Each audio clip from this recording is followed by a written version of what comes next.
Everybody, welcome back. So now we have our version 2 of our bulkhead here. Notice this one's nice and tight, and there are no gaps around the outside perimeter. And that's exactly what we want, so that our nose cone doesn't deform and we don't get any weird gaps here. So, alright, so now we need to find our center line so that we can start marking where we're going to put everything. Now, in a previous video, I said to mark a line there where that panel line is, and to mark a line there where that panel line is. But I want to show you something. Okay, if we can focus. There we go. Alright, so if we were to line up on those,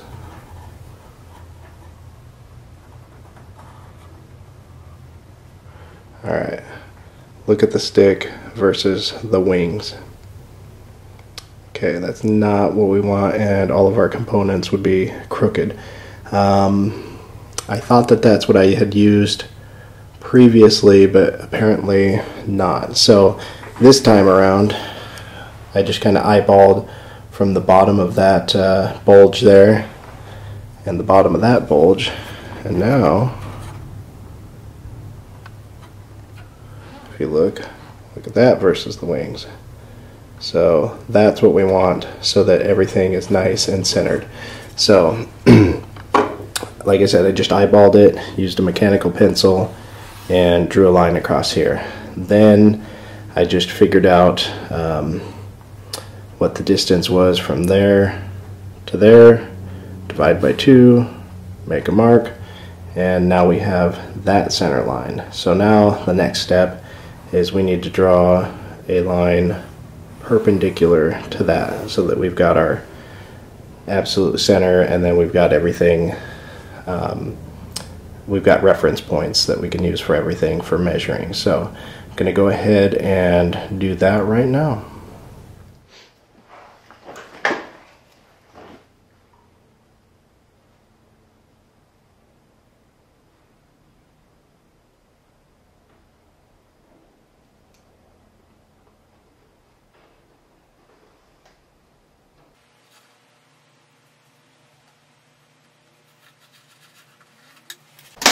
Okay, so that looks pretty good. The next step is we need to figure out exactly where all of the components are going to go. So we'll use this as a reference, but we're going to need to make sure to cut out the area behind the switch here.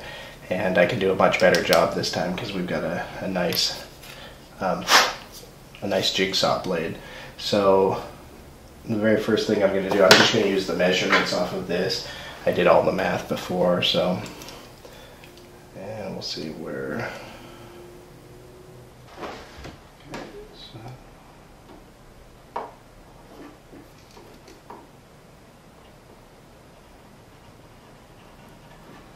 I'm just going to make little ticks here every place that there's going to be a horizontal line.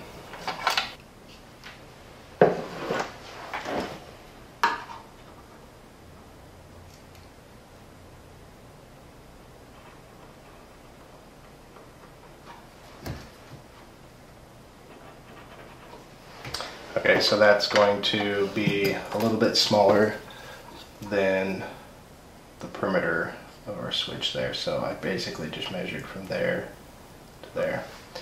Alright, so the next thing we need to measure for is our holes for the air sequencer. So let's go ahead and do that.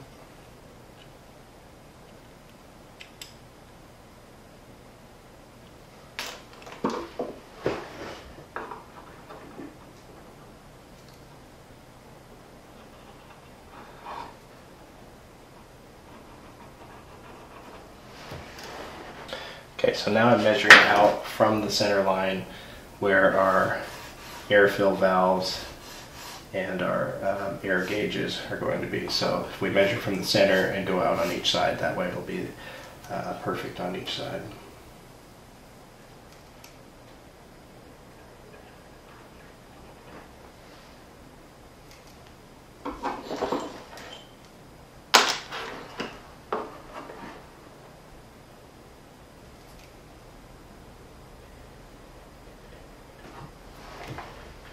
Now for our switch.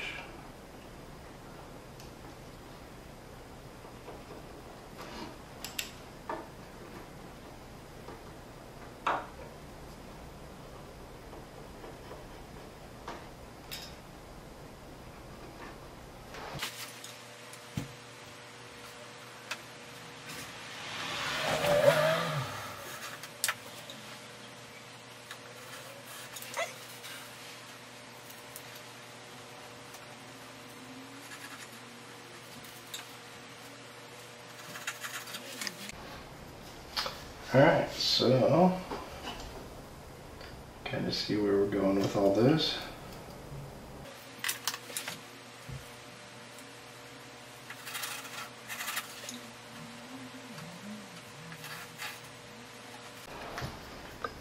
Okay, so that will be the cutout for our switch.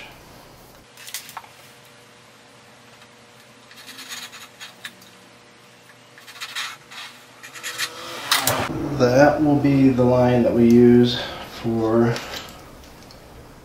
the holes for the air sequencer. And you know what? I think we're going to wait until we get the switch in before we mark these here, because the switch may be in a little bit different location than it was before. So I want to make sure everything works out perfectly before we go too crazy. So I'm going to go ahead and cut this out using a jigsaw, and I'll be back right after that. Okay, so now I've got the hole cut for our miracle switch. Let's see how it works.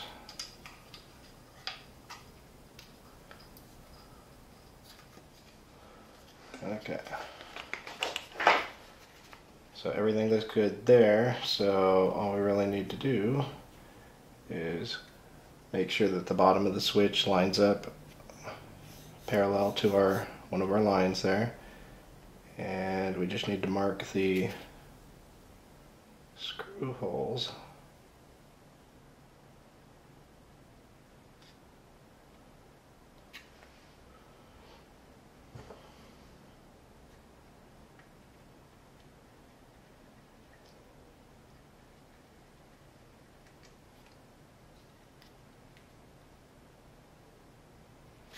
Okay, and now we just need to drill a couple holes.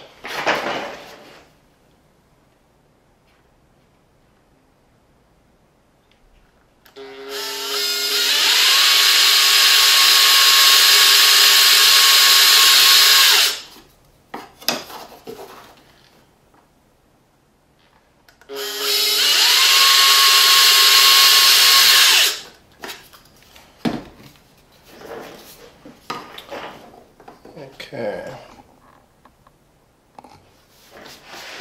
so let's put our switch back in.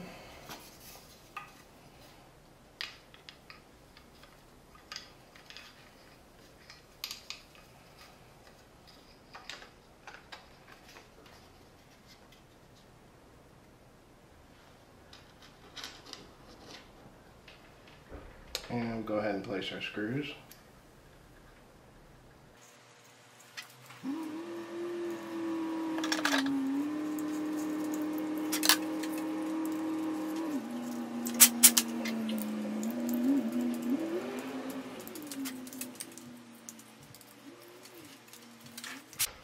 Okay, well this pretty much gives you the idea there, so go ahead and focus, there we go. So I'll go ahead and screw these in a little tighter. Probably should have used another drill bit size larger, but anyhow, gonna go ahead and do that, and we can get going on to the next step.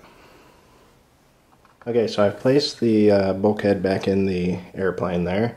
I've got the miracle switch all screwed in and everything, and then I was kind of looking at our version 1 here and checking out where these were located, and I think it's pretty darn close.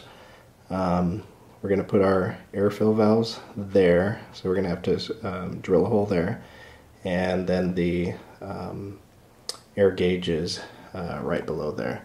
So I probably could have just put it along this line here but I kind of like the way it turned out there, so I'm gonna do it just the same way here. So so that's our next step, but I believe we are going to need to make another video, so I will see you next time.